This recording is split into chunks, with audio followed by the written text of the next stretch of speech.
from last time? Or the time before? Or not the time before that, but the Tuesday before? No? Okay, good. No. Nope.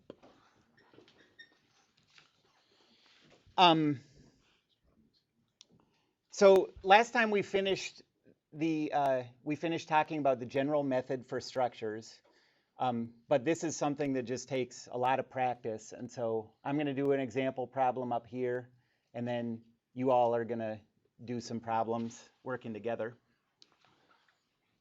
And as I'm doing this example problem, I think it's really helpful to try to, follow along, like see if the decisions I'm making make sense to you as we go. Okay, so here's the problem. We have a pin joint connected to the wall.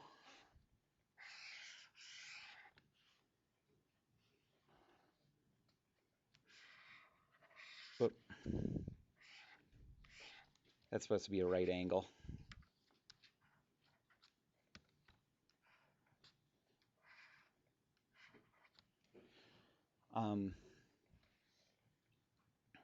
And at the midpoint of this member, we have some kind of a roller.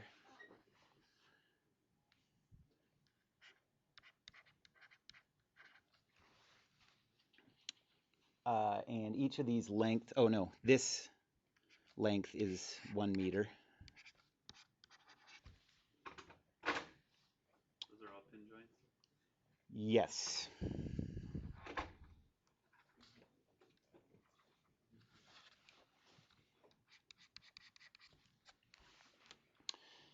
And let's put the coordinate system here.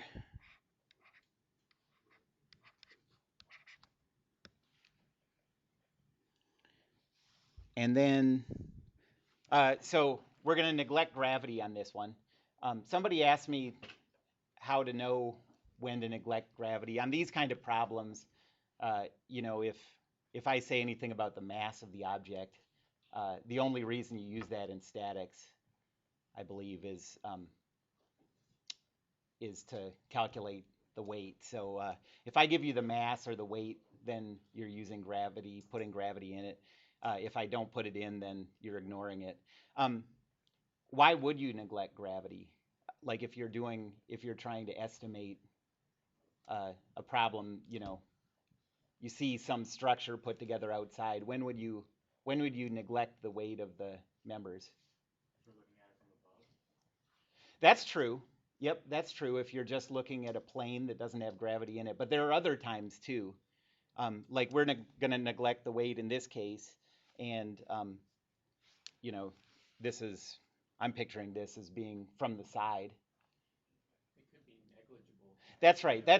That's usually the key in statics things is there's a weight, and it's big on our scale, but we're often talking about other external loads that just sort of dwarf those weight loads. Okay, so as an approximation, you just leave them out. Okay, but if you're ever in doubt doing a real problem, then put some estimate of the weight in. And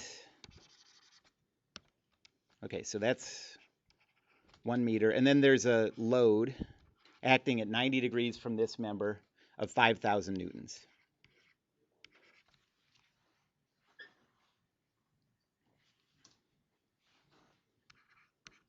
And we want to calculate the reaction loads at those joints. Did you say the roller was right in the middle? Yes.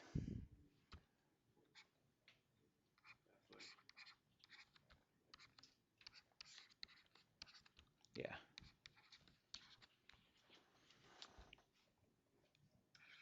What are the loads on each member?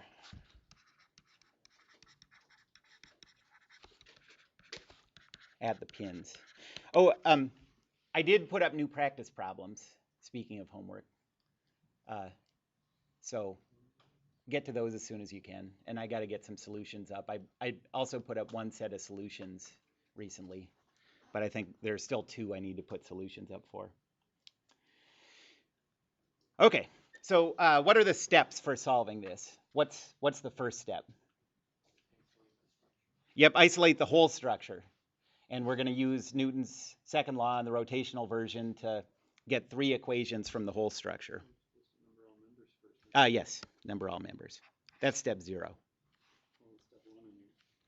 I know I renumbered in my head. Try to stay with me. Okay.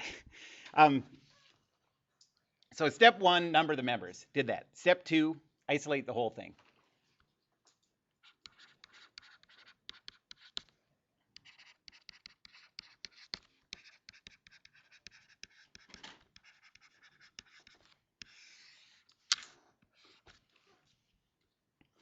So free body diagram. There's the free body. And what are the loads acting on the free body? Full force on the pin. Over here, yep. So we'll call that,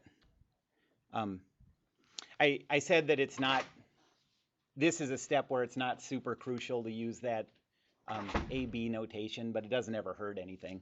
So I guess I'll call that the force on this body, and it's, I'll get to that in a second, and it's applied by the pin, okay, or the wall.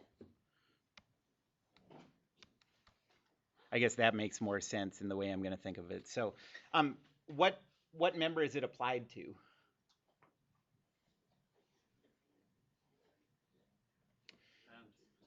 So yeah, it depends on your convention that you're using.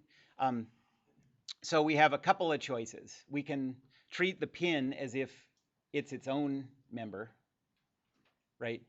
Yeah, that's just adds extra equations, extra variables. So the way I said to do it is assume that that pin is part of member 1, okay? So I'm going to do that. So this is a force then on member 1 applied by the wall. Any questions about that? Is that confusing to anyone? I mean, this question is sort of at the heart of the most confusing stuff in this, using this method, right? This is what you have to iron out in your own head before you can really do this stuff. Okay, what other forces? What other loads? Okay, and what kind of force is that? Yep, that's right, vertical force. And that's a force on member 3 by the floor. And anything else? Yep, that's right.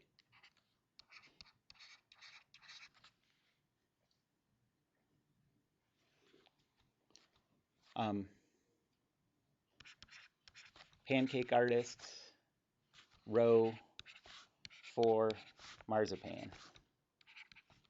What is marzipan?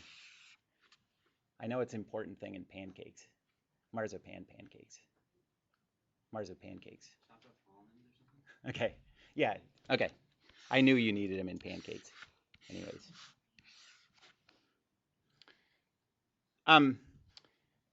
Okay, so first,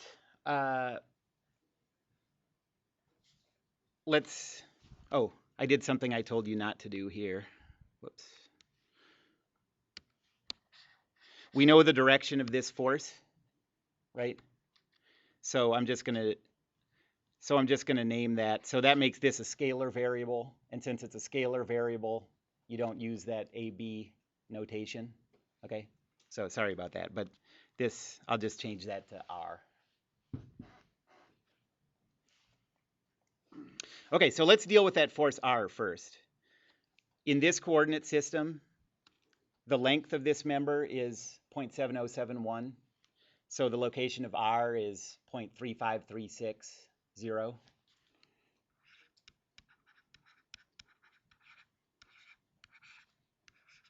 Right.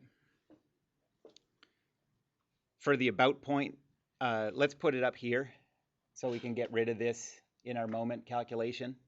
Okay, so I'm going to put it at 0, positive 0.7071.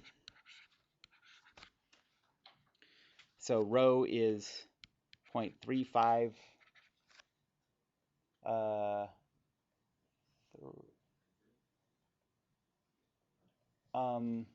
That's different. Well, I'll do it this way anyways. That's different than I did it in my notes.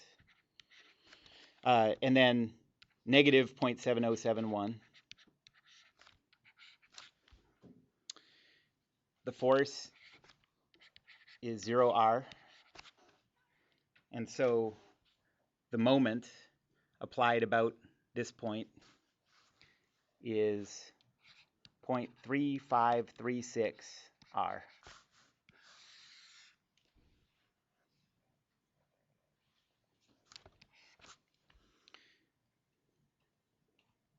And now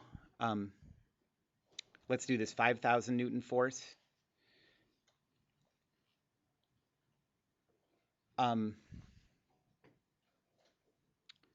Just to make the math a little simpler, this you can move anywhere along the line of action, right? So I'm going to move it down to the origin. Okay. So we'll say that that acts at 0, 0.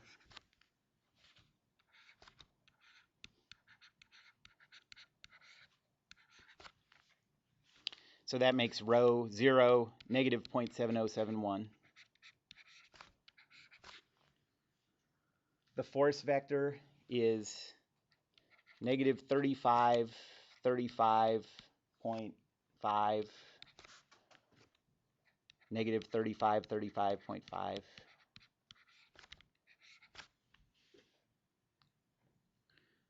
And then you get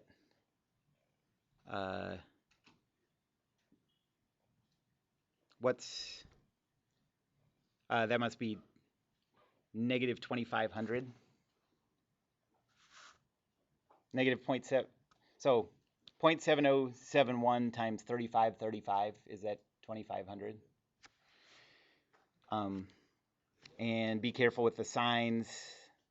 So that would be positive, and then you're subtracting it. So negative 2,500.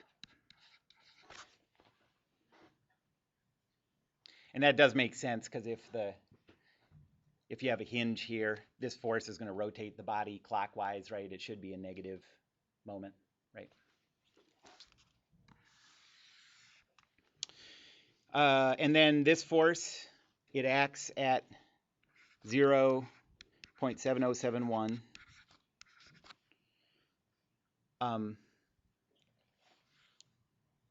The about point is 0.7071. So rho is 0. The force is F1WX, F1WY. And so the moment is 0.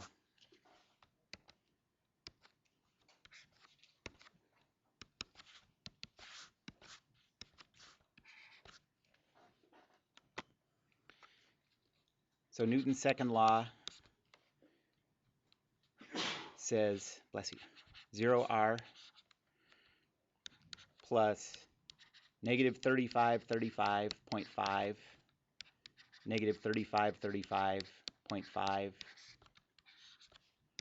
plus F1WX, F1WY is equal to 0, 0.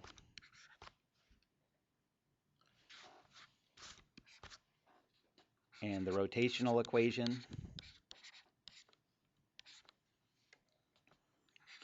0.3536 R minus 2,500 is equal to 0.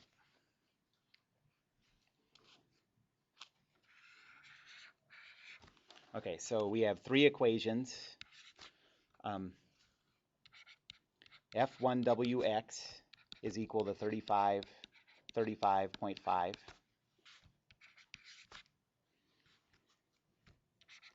F1WY plus R is equal to 35, 35,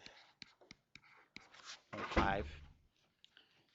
And then 0.3536 R is equal to 2,500.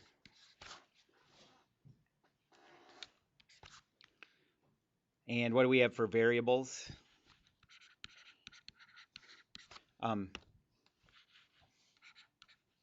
F1WX, F1WY, and R.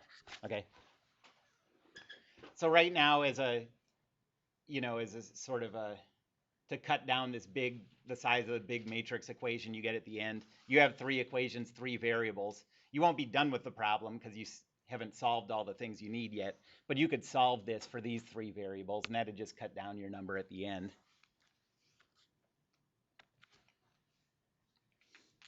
Okay, step 3, I guess.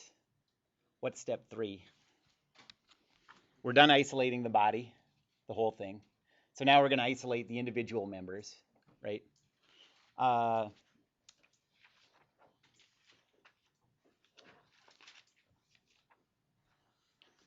So let's do the vertical member.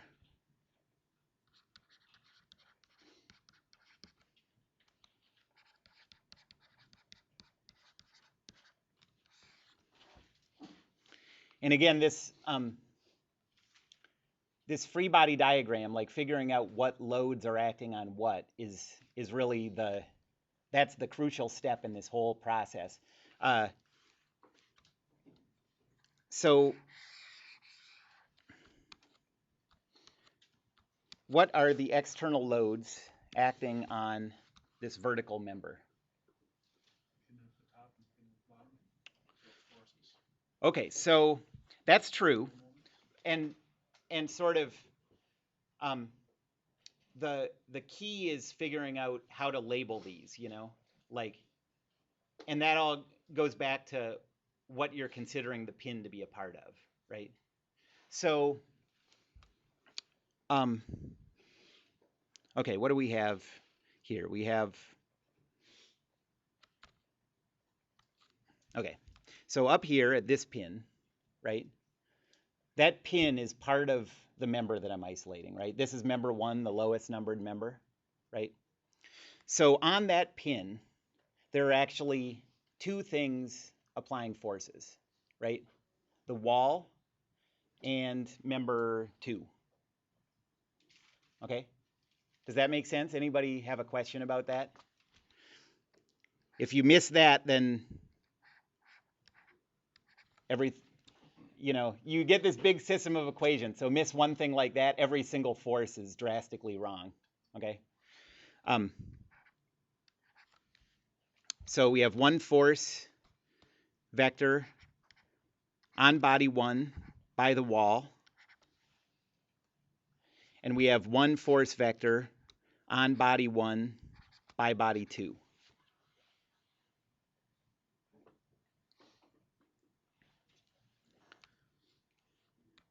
And what other loads are applied?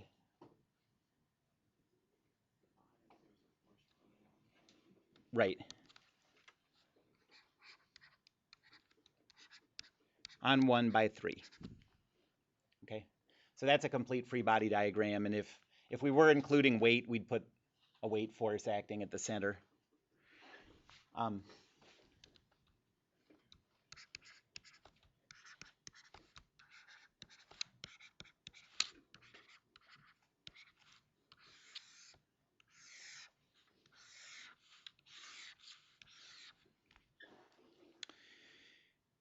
Okay. I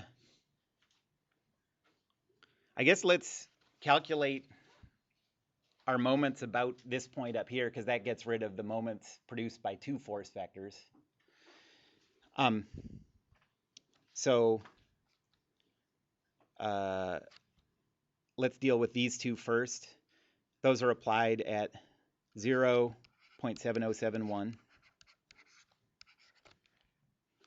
Let's make that the about point. So rho is 0, 0. I guess the first one I'll put in is F12. No moment. And next, F1W. It's applied at the same point. The about point is the same. So rho is 0. F1W. So 0 moment. And then F13, that's applied at the origin. The about point is still 0.7071. The rho vector is 0, negative 0.7071. F13x, F13y. And that gives positive 0.7071 F13x.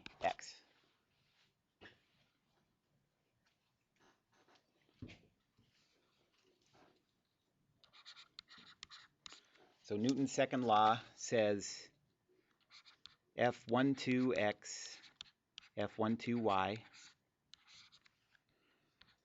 plus F1wx, F1wy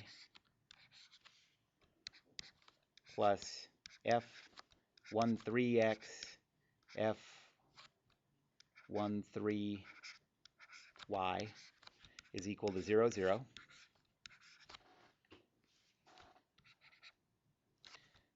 And the rotational equation just says 0.7071 F13x is equal to 0.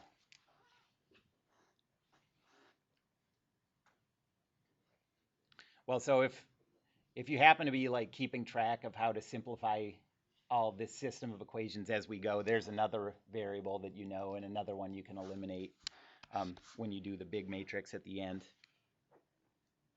So what's the next step? Now we have Newton's second law and the rotational equation. Yeah, so now we have to reduce the number of variables, make sure that we aren't calling redundant information by two different names. So let's see, what do we have here? Before we started this, we have 1W and R, and here we have 1W, right? So we don't have to switch anything. We don't have to use Newton's third law. So I'll just write these as equations 4, 5, and 6. So F12x plus F1wx plus F13x is equal to 0. Equation 5, F12y plus F1wy plus F13y is equal to 0.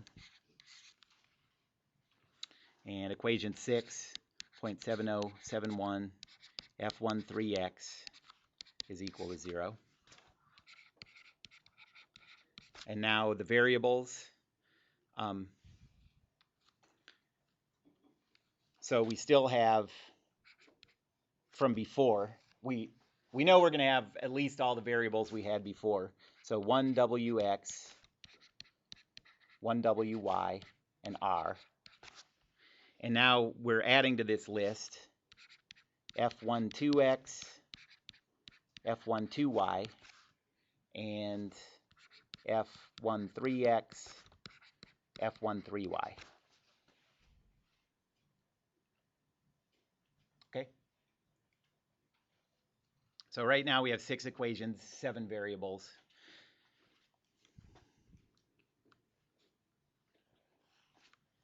And now let's isolate the diagonal member.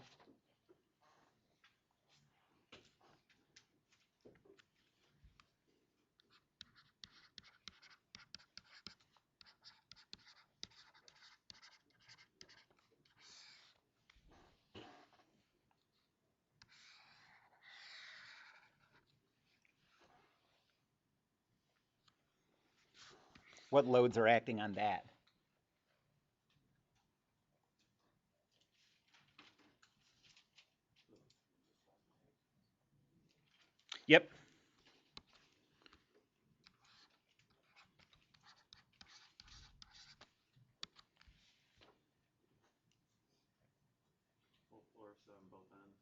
Mm-hmm. And what are they applied by? Uh, well, it's F21 on the top and F23.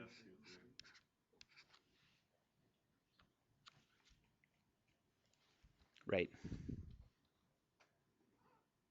So um, this pin here, so this member is only touching the pins, right? It's not touching the beams, whatever. So you have to consider what member those pins are a part of. Okay, so this pin is a part of member 1, so the force being applied by that pin is F21, right? On 2 by 1. And down here, this pin is part of member 2, right? There's a force being applied by member 3 to the pin, so that's F23.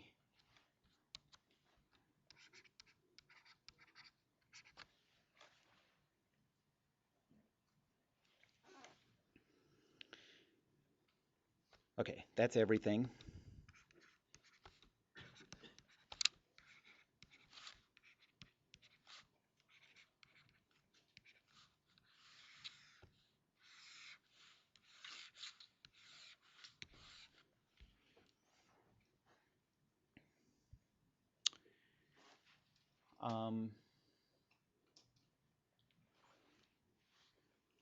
As the about point, I'm choosing this point where F21 is applied.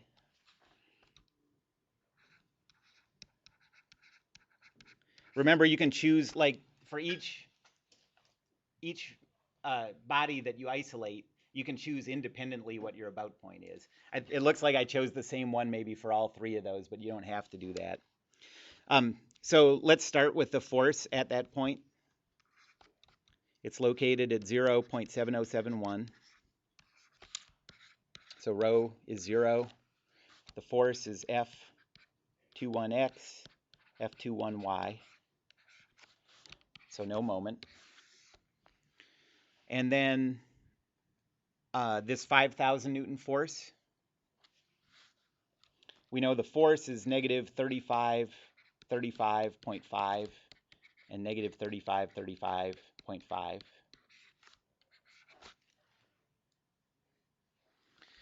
And we could go through all this, figuring out the vectors and stuff, but you could also just notice that this force is perpendicular to a distance of half a meter, right? So we can skip all this other stuff and just consider this. It's going to produce a clockwise moment of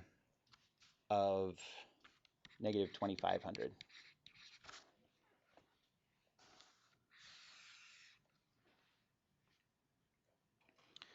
And then F23 is applied at 0.70710,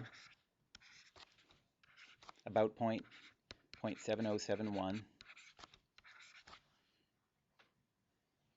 So the rho vector is 0.7071, negative 0.7071. The force is F23x, F23y. And so you get 0.7071 F23y plus 0.7071 F23x.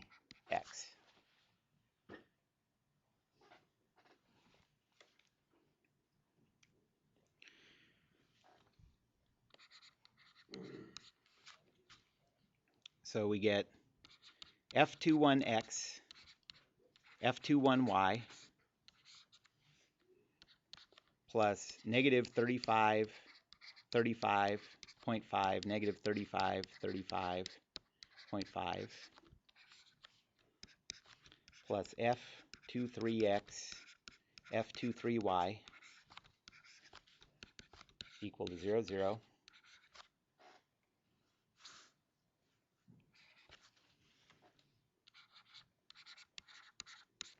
And the rotational equation says negative 2500 plus 0.7071 F23Y plus 0.7071 F23X is equal to 0.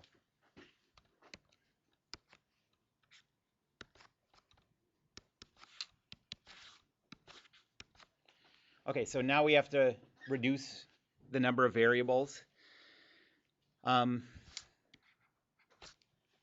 So the variables that appear in these equations are the F21 vector, the F23 vector. I guess that's all, right? So now we're going to look back at our previous list of variables and see if any of those occur in their switched form, right? Like if we have to use Newton's third law for any of these. So we do have F12. We don't have F32.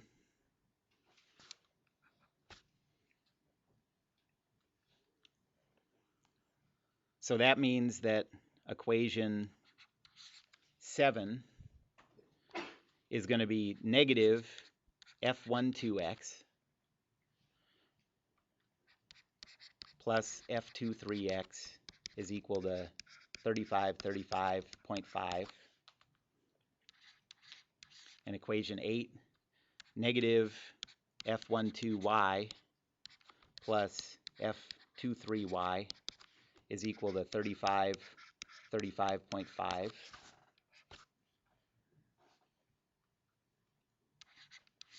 And then 9,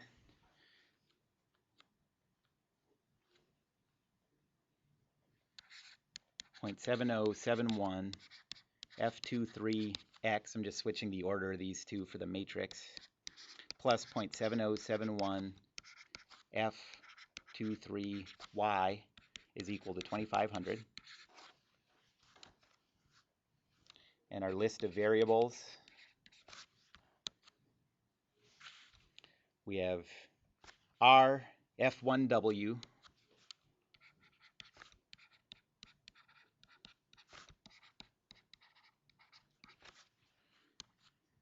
F12,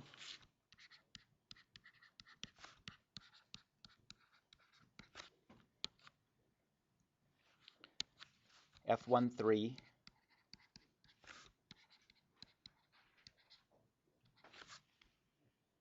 and then we also have F23.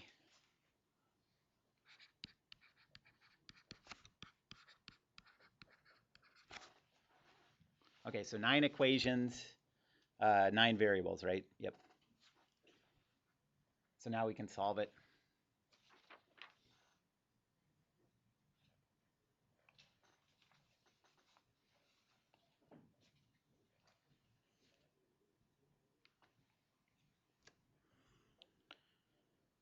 Okay, let's see here.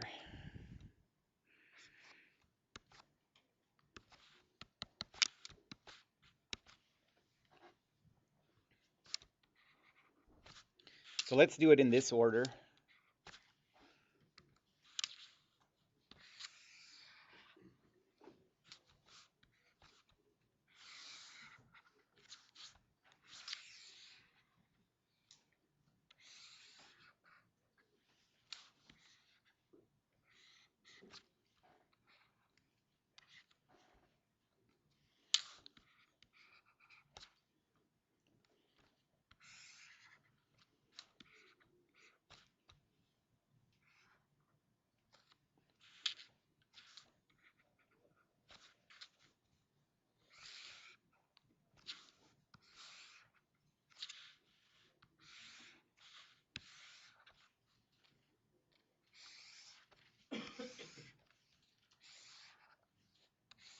Okay, so there's 10.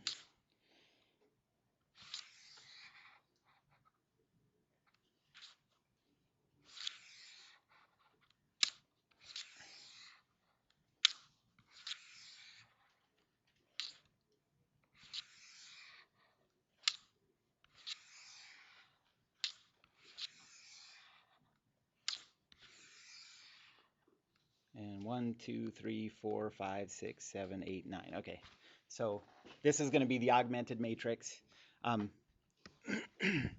This will represent equation 1, equation 2, 3, 4, 5, 6, 7, 8, 9. And this will represent R,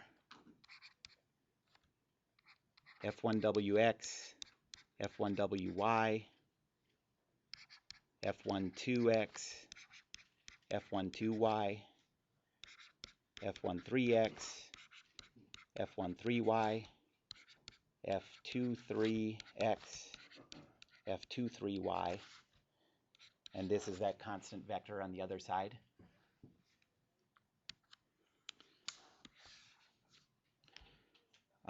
So our first equation is F1WX is equal to 3535. F1WX, just one of those, is equal to 3535.5. And everything I don't fill in is zeros. Equation 2 says 1WY plus R is equal to 3535. So 1WY plus 1R is equal to 3535.5. Equation 3, 0.3536R is equal to 2500.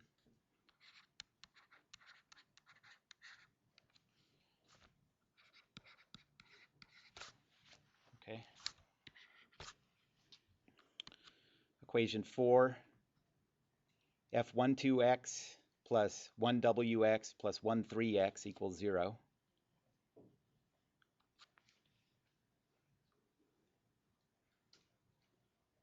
Okay, so 12X, 13X, 1WX is equal to 0. Then 12Y plus 1WY plus 13Y equals 0.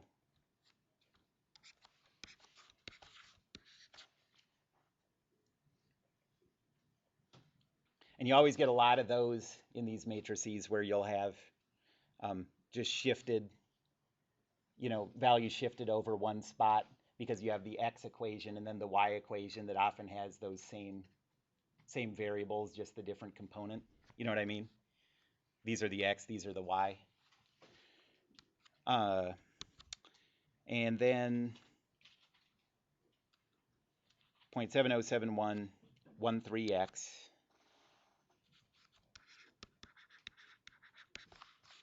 is equal to 0. And now we're on the last three. So negative 12x plus 23x is equal to 3535.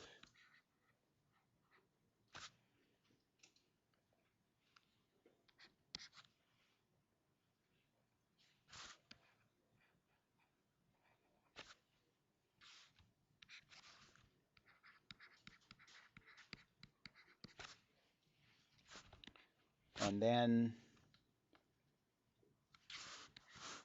we have the y version of that. So shifted, 3535.5. And then the last equation, 0.7071 times 23x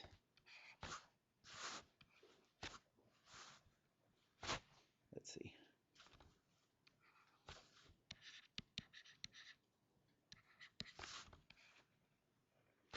7071 times 23y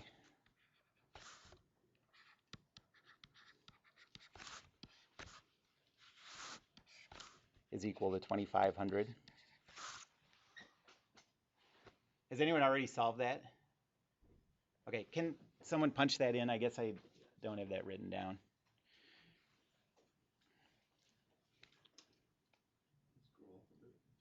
Yeah.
Okay, so we got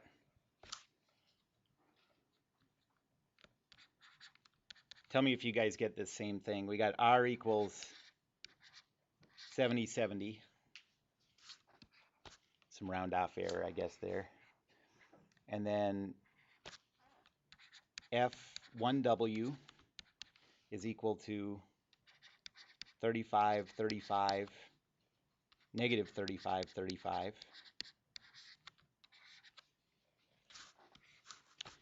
F12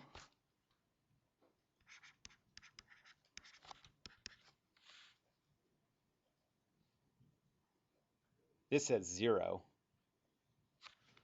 F12. Negative 35, 35 over. Oh, yeah, okay. Over 0.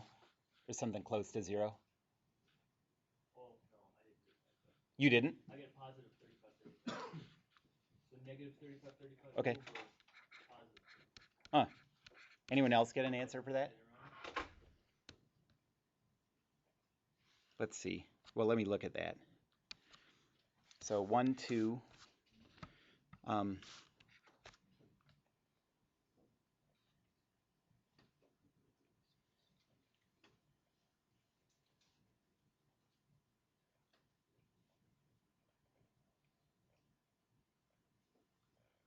Yeah, there's nothing to eyeball really there.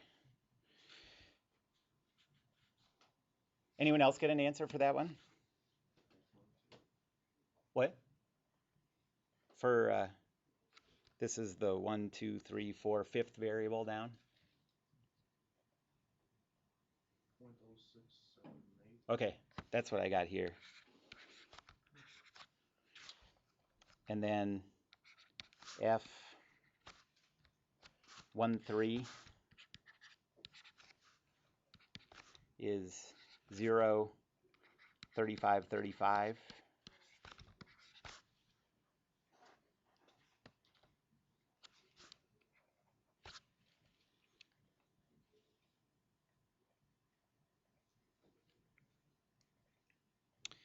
And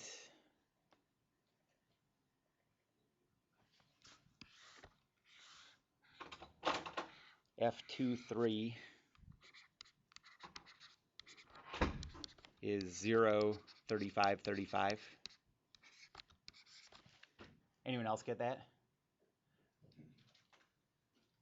Okay.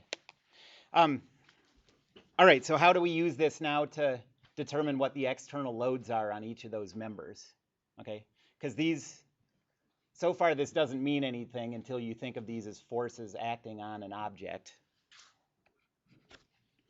So we have these 3 bodies, and you can always refer back to the free body diagram to see what the meaning of these are on each individual body.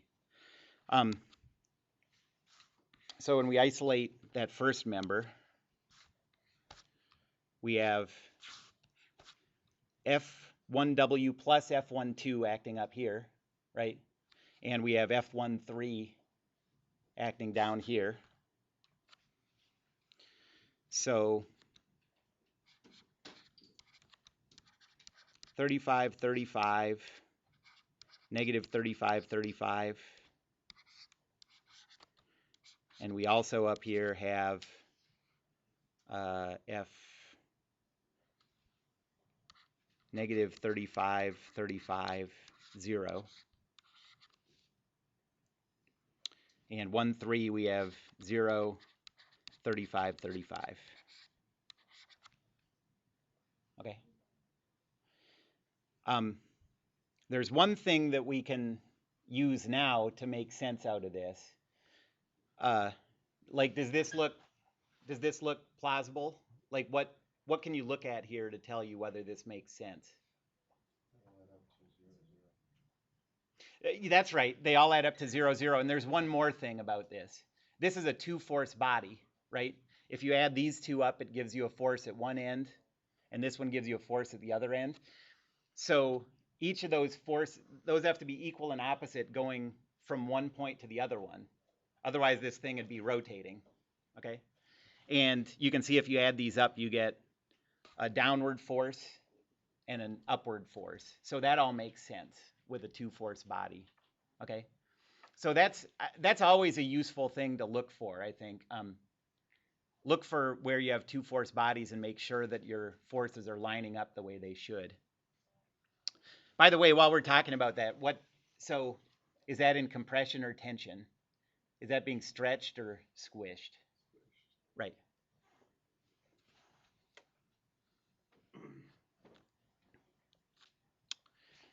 And now isolate the diagonal body. We have F21 and F23.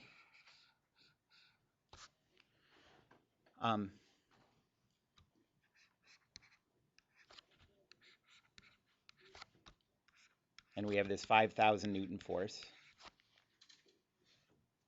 F21 is the opposite of F12, so that's positive 35, 35, 0. And F23 is 0, 35, 35.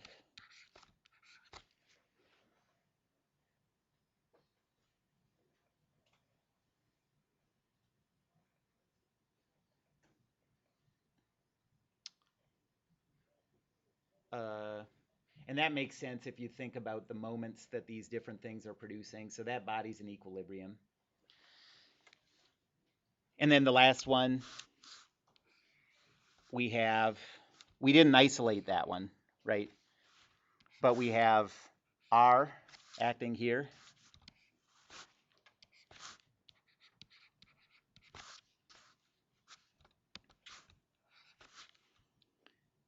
And we have F31. It's going to be equal and opposite to F13. So we got 0, negative 35, 35. And then this is F32, equal and opposite to 2, 3. So we have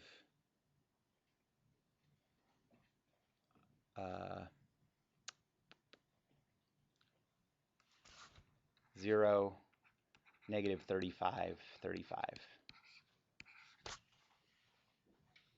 Okay. So this member is going to, like, the strength of that material is going to try to keep this from squishing down to nothing, right?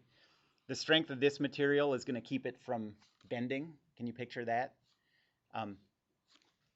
It's like you have two forces acting on the sides, fighting against a downward force in the middle, right? And that's the same thing that's happening here. So two of these members are resisting bending. One of them's resisting compression. Any questions about that problem? Okay. This feels like it's making pretty good sense. I think think about two things as you do these. So getting the right free body diagram is everything in these problems, okay? If you get your free body diagrams labeled right, then everything else is just, following steps. And I guess as an aside from that, like a part of that is, so you kind of have this natural reaction that comes from the physics that you've done before, where you think, like, to describe a free body diagram, say, like, we're isolating this member, what loads are acting on this? And you think, like, okay, there's a pin joint, so there's a full force vector there, a full force vector there. But that's only part of the story, The real story, like, you're not out of the woods on this free body diagram until you get those labels right, okay? If you get the numbers switched or something, or get the bodies wrong, everything will be wrong, okay? Okay, so here is a problem for you to work on. I know you've been waiting. I have one question. Wouldn't the diagonal beam being a little bit of tension? Yes. Yes, that's right. Exactly.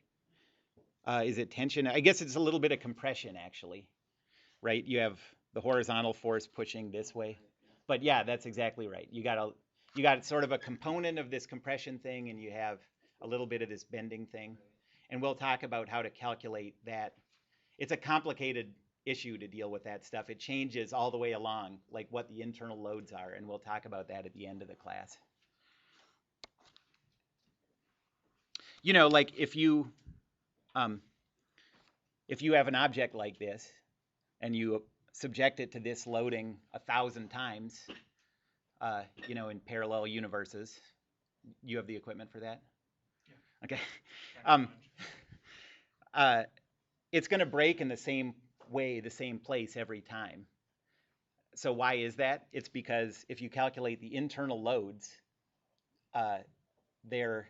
they suggest, you know, a chance of failure at a certain spot, you know, and we'll figure out how to do that later on. All right, so you're going to calculate, so this is outside the Hall of Justice. They have, well, not the Hall of Justice, because that's DC Comics, I think, but they have this statue of the figure 4, what's that group called? Fantastic. The Fantastic Four, yeah, the figure 4. And they want to hang they want to hang a weight from it that applies a 20,000 Newton force, mostly laundry, for that rock guy.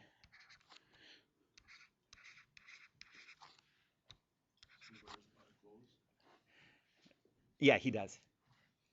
That doesn't come across in the drawings, but yeah, he does. That's one member all the way through the bottom, or on the horizontal? Yes, that's right. And these are all pins. This is a fixed joint. And the full length of this is 1 meter. This is the midpoint. And then you got the same thing here.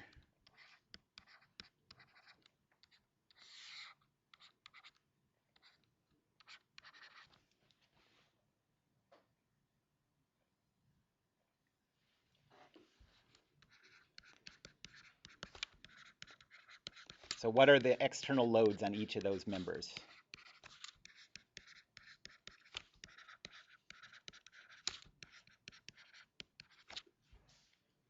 Okay?